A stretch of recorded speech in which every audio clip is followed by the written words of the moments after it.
What in the next? You mentioned in addition to television, and for a lot of folks, that's the way they get a chance to meet you and stuff. You're going to be all over the state, I'm sure. Yep. We'll be traveling a lot. We'll also, invest, I'm sure, in rural radio. We have an aggressive social media program, but TV's kind of king when it comes down to it. But outside of that, a lot of retail politicking, which has been the case for 16 months, but particularly the last 2-3 weeks, where we're getting out every single day and just sharing the message one-on-one or 10-on-1 or 20-on-1.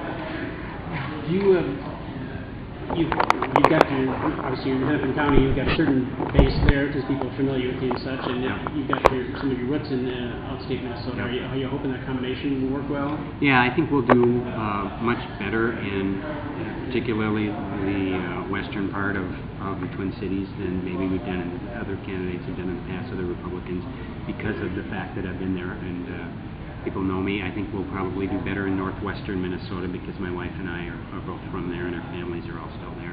I also think that we have an opportunity down in Olmsted County to do better because my roommate's from there, because Bill is. Rochester area? Yeah. Yep. He's a lifelong farmer. Got a chance to interview him once. Oh, did you? Yeah. Okay.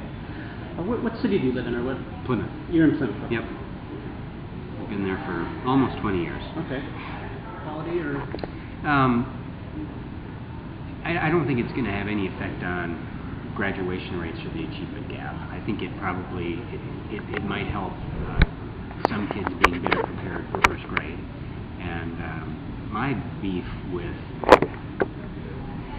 the way all-day K was handled is not with all-day K itself, but the fact that we do this at the state level all the time. We say we're going to give school districts money, but we're going to tell them exactly how they have to spend it, rather than allow local school districts to decide whether this is the best thing for our community and our kids or not.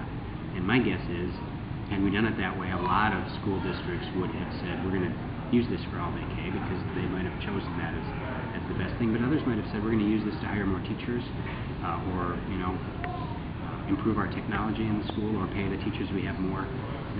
I would prefer to give them more control over how they spend that money rather than always tying their hands. Yeah.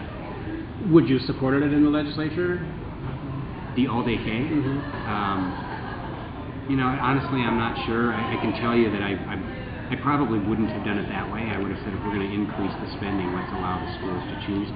But I will tell you that we have it now, and a lot of schools have made spending decisions. I don't see how you could argue otherwise. And so, safer than trains and trucks than rail. Oh, yeah. Train and rail. Okay, yeah. rail. And trucks too, but it's mostly rail. Yeah. And it also would help solve the problem of farmers not being able to get their product to market if we could move some of the oil off the rails and into a pipeline. So I'm going to be an advocate for getting it done. We've got to follow our regulatory process, but it seems to me like we're probably dragging that regulatory process out now rather than just figuring out how to get this done safely. You say that a route doesn't matter to you. Are you satisfied with what they've outlined as the northern Minnesota route? I would be comfortable with that, as long as, again, we've gone through the regulatory process, which it appears we have. Okay.